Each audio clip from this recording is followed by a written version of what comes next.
Hello po sa inyong lahat mga ka-crypto. Ako po si Pinoy Crypto Trader at sa video na ito ay atin pong pag-uusapan ang tungkol dito sa mga minero ni Dogecoin kung saan ay nag-withdraw po sila ng $20 million in 3 months. Ayan, kaya ang tanong dito ay ano ang magiging reaksyon ng market price ni Dogecoin ngayong buwan ng October. At ayan, bago po tayo magpatuloy, ay nais ko po munang bigyang linaw ang aking disclaimer kung saan ang nilalaman po ng video na ito ay hindi po ito isang financial advice. For education and information purposes lamang po ang layunin nito. Maliban po dito ay nais ko na rin pong magbigay babala na wala pong kahit anumang group chat ang Pinoy Crypto Trader.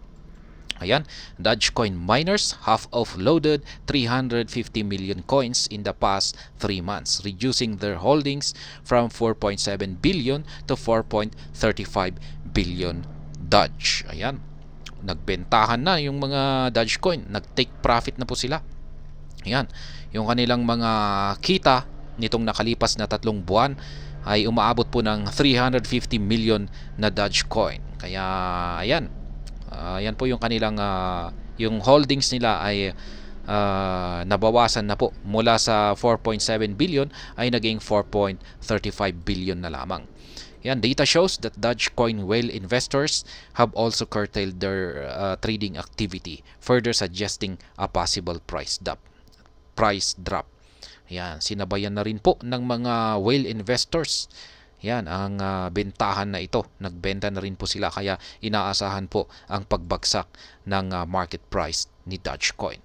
Despite a lack of price movement, Doge could face a bearish reversal below $0.05 unless bullish investors reclaim the $0.07 mark. Kaya yan, ang posible daw pong maging galaw ni Dogecoin ay babagsak siya yan dito sa presyo na $0.05. Ayan, maliban na lamang kung pag yung mga bullish investors, sila yung gustong bumili sa mababang presyo ay paakyatin nila ito sa $0.07.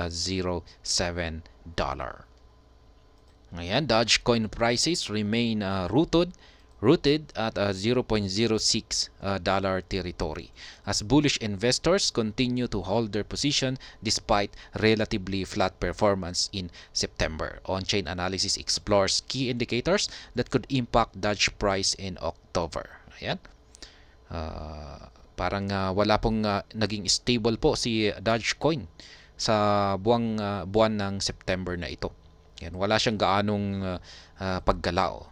Ayan, kaya yung mga investors ay nagpatuloy lamang naman po sa kanilang pag-hold dito kay Dogecoin. On July 11, the miners held a total of 4.7 Doge in their cumulative balances, but the figure has dwindled to just 4.35 billion Doge as of September 28. Ayan. Yung noong July 11 ay yan po yung total na hawak na ng mga minero ni Dogecoin. Yan, na Doge token, 4.7 billion. Ayan, pero ngayong September 28, kahapon po yan ay bumagsak po ito ng 4.35 billion Doge. Ibig sabihin ay nagbenta po sila ng 350 million coins. Yan. Siguro ay dahan-dahan po nila itong binenta. Hindi po siguro nila dinamp ito unti-unti kasi ginawa po nila ito sa loob ng 3 buwan.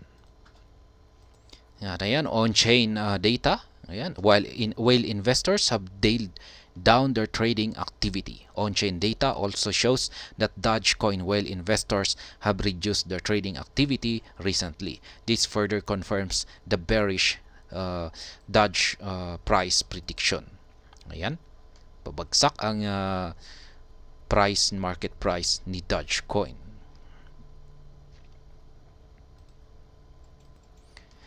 Doge price prediction. The $0.05 support is at risk. And the lack of movement in Doge prices could evolve into a prolonged bearish reversal below $0.05 in the coming weeks. Ayan.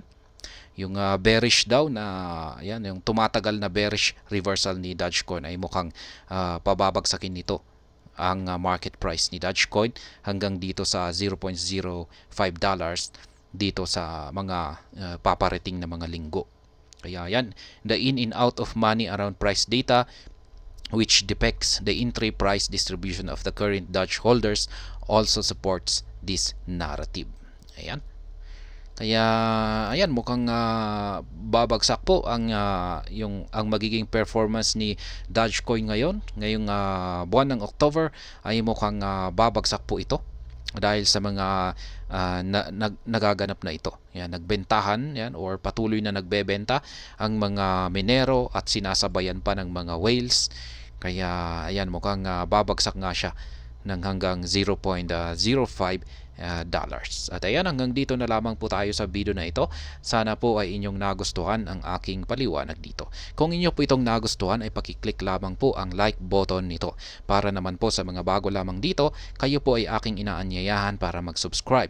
Pakiclick na rin po ang bell icon nito dahil ito po ang siyang magsisilbing notification nito sa mga bago kong videos na akin pong ina-upload sa aking YouTube channel na ito. Marami pong salamat sa panonood. Ingat po tayo lagi at God bless po sa ating lahat.